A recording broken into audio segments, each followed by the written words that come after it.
kasih karunia dan damai sejahtera yang dari Allah Bapa dan dari anaknya Tuhan Yesus Kristus, itulah yang menyertai saudara-saudara sekalian. Amin. Shalom, Akainanami. Firman Tuhan menjadi renungan dalam PHD INA hari ini, Rabu 1 September 2021, tertulis dalam kitab Mazmur pasal yang ke-34 ayat 5 sampai dengan ayat yang ke-9. Beginilah firman Tuhan. Aku telah mencari Tuhan, lalu Ia menjawab aku dan melepaskan aku dari segala kegentaranku. Tujukanlah pandanganmu kepadanya, maka mukamu akan berseri-seri dan tidak akan malu tersipu-sipu. Orang yang tertindas itu berseru, dan Tuhan mendengar. Ia menyelamatkan dia dari segala kesesakannya. Malaikat Tuhan berkemah di sekeliling orang-orang yang takut akan dia, lalu meluputkan mereka. Kecaplah dan lihatlah betapa baiknya Tuhan itu. Berbahagialah orang yang berlindung padanya. Demikian firman Tuhan. Hamuna akainanami nahina holongan di dalam Kristus Yesus. Ada sebuah cerita dalam sebuah kelas, seorang guru kemudian berkata kepada murid-muridnya, coba kalian cari titik-titik putih di antara papan tulis yang berwarna hitam ini. Coba kalian cari, apakah ada titik-titik putih di tengah-tengah papan tulis yang berwarna hitam ini. Awalnya murid kebingungan, apa maksudnya? Karena mereka melihat yang ada di hadapan mereka hanyalah papan tulis yang berwarna hitam yang terbentang. Mereka tidak melihat ada satu titik putih di dalamnya. Karena melihat murid-murid kebingungan, kemudian sang guru berkata, coba cari, pasti ada. Murid-murid kembali mencari, dan akhirnya mereka menyerah. Ibu, kami hanya melihat sebuah papan yang berwarna hitam. Kami tidak menemukan titik-titik putih di dalamnya. Di mana Ibu meletakkannya? Kami tidak bisa menemukannya. Guru kemudian berkata kepada mereka, anak-anakku, lihatlah, kalian terlalu fokus hanya kepada papan yang berwarna hitam tersebut, sehingga kalian tidak menemukan ada titik-titik putih di dalam papan tulis yang berwarna hitam tersebut. Coba sekali lagi, kalian cari dengan baik-baik. Tapi kali ini coba kalian fokuskan bukan lagi kepada papan tulis yang berwarna hitam tersebut, tapi coba fokus hanya kepada titik-titik putih yang mau kalian cari di papan tulis tersebut. Murid-murid kemudian mencari kembali, melihat-lihat, dan akhirnya mereka tersenyum dan berkata, Ibu, kami telah menemukannya. Ternyata ada begitu banyak titik-titik putih di tengah-tengah papan tulis yang berwarna hitam tersebut. Sang guru akhirnya tersenyum dan dia kemudian berkata, ya, karena kalian tadi terlalu fokus hanya pada papan yang berwarna hitam, sehingga kalian tidak menemukan titik putih. Tapi karena kalian telah memfokuskan kepada titik-titik putih itu, maka kalian menjadi melihatnya dan menemukannya. Saudara-saudara yang dikasihi Tuhan kita Yesus Kristus, hal ini juga sering kita alami di dalam kehidupan kita saat ini. Banyak di antara kita yang terkadang dalam menjalani kehidupan ini hanya fokus kepada susahnya kehidupan ini. Hanya fokus kepada beratnya pergumulan ini. Hanya fokus merasakan sakitnya penderitaan yang sedang kita alami. Sehingga hal ini membuat kita semakin lemah, membuat kita semakin putus asa, bahkan tidak jarang ini membuat kita melakukan hal-hal yang tidak baik, terlebih yang tidak berkenan di hadapan Allah.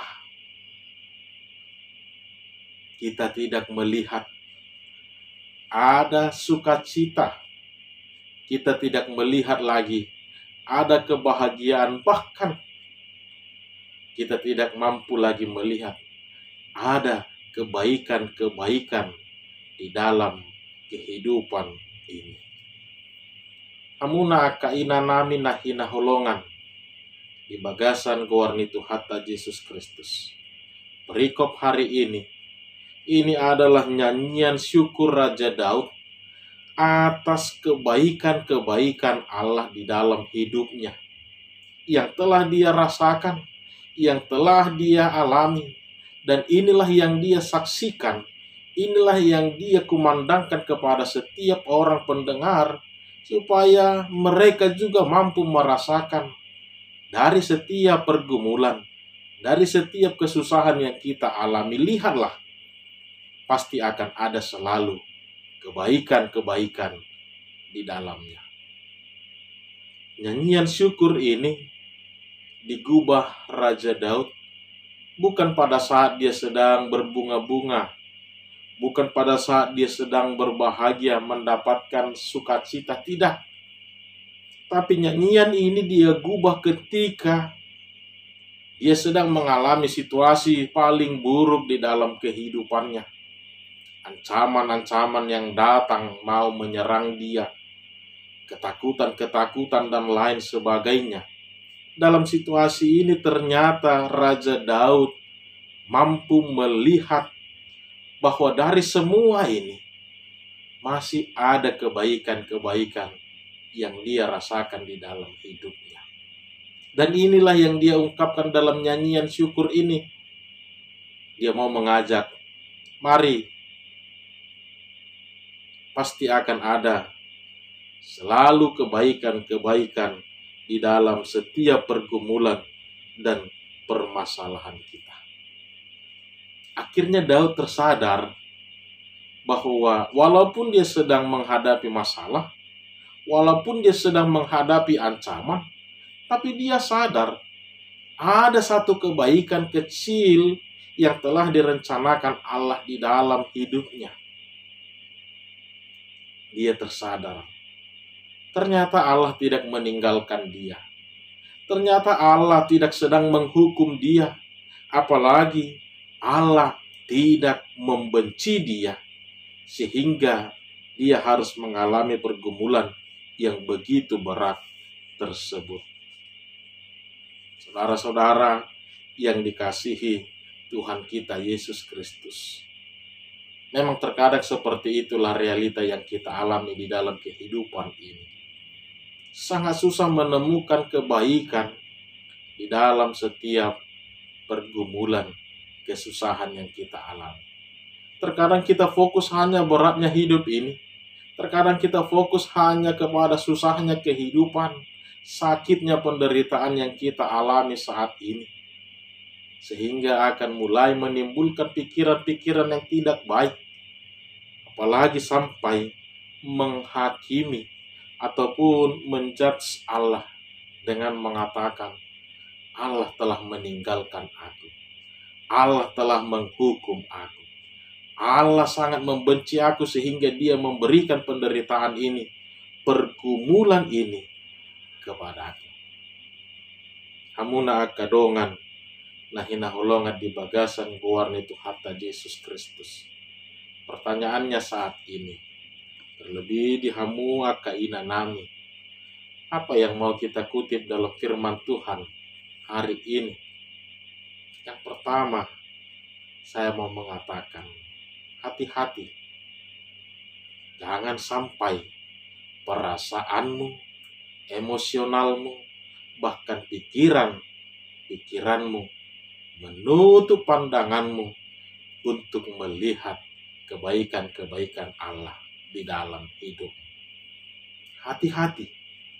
Jangan sampai emosional kita, perasaan kita, bahkan pikiran-pikiran jahat kita menutup pandangan kita untuk melihat setiap kebaikan-kebaikan Allah di dalam kehidupan ini.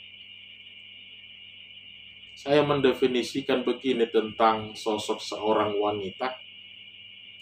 Wanita itu adalah sosok yang paling mudah tersentuh hatinya.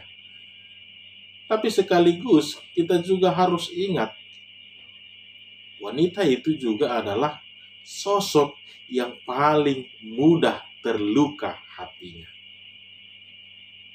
Wanita itu adalah orang yang paling mudah membuka hatinya. Tapi sekaligus juga ternyata wanita itu adalah orang yang paling mudah menutup hatinya. Baharu hira-hira akainang. Kehodonya nih kita melihat ya melununga daungin daung mei. Kalau sudah dikatakan tidak, sampai kapanpun itu tidak. Sangat susah kalau belum ketemu apa yang bisa membuat dia kembali membuka hatinya. Tapi ketika sudah kita menemukan, akan sangat mudah membuka kembali hatinya, memberi kembali perhatian, memberi kembali kasih di dalam kehidupannya. Allah ini memang ini juga berlaku bagi setiap orang, baik pria maupun wanita. Tapi pada umumnya firman Tuhan hari ini mau mengatakan kepada kita, siapapun itu, hati-hati. Jangan sampai perasaanmu, emosionalmu, bahkan pikiran-pikiranmu menutup pandanganmu untuk mampu melihat setiap kebaikan-kebaikan di dalam kehidupan ini. Jangan sampai menutup pandangan kita untuk melihat kebaikan-kebaikan di dalam hidup ini. Yang kedua, kita mau melihat saudara-saudara. Mari kita fokuskan kembali di dalam kehidupan ini. Bukan mau mengatakan tidak akan ada ujian. Bukan mau mengatakan tidak sakit, tidak berat. Tapi lihatlah. Kita yakin dan percaya. Tuhan telah merancangkannya semua dengan begitu indah. Dan kita yakin rancangan-rancangan Allah adalah rancangan-rancangan damai sejahtera. Rancangan-rancangan yang mampu membuat kita menjadi orang-orang yang lebih baik, mampu menghantarkan kita menjadi pribadi-pribadi yang lebih kokoh, lebih teguh di dalam iman kita. Maka perikop hari ini, ungkapan syukur Daud atas kebaikan Allah di dalam hidupnya. Walaupun dia sedang menghadapi masalah, walaupun dia sedang dalam ancaman, tapi dia mampu melihat ada kebaikan Allah di dalam hidupnya. Maka itulah pesan yang mau kita ambil dalam kehidupan kita saat ini. Lihatlah, pasti selalu ada kebaikan di dalam setiap pergumulan dan permasalahan. Lihatlah, pasti selalu ada kebaikan di dalam setiap pergumulan dan permasalahan. Memang kita tidak bisa merasakannya saat itu juga. Tapi satu hal yang dituntut dari kita, mari bersabarlah dan bertahanlah. Semua ini adalah proses, semua ini adalah rancangan Allah untuk menghantarkan kita merasakan kebahagiaan yang lebih baik, bahkan untuk melihat setiap kebaikan-kebaikan dan kuasa Allah di dalam hidup kita. Lihatlah, sehabis hujan akan selalu ada pelangi. Lihatlah, badai pasti akan berlalu. Tuhan Yesus memberkati. Amin.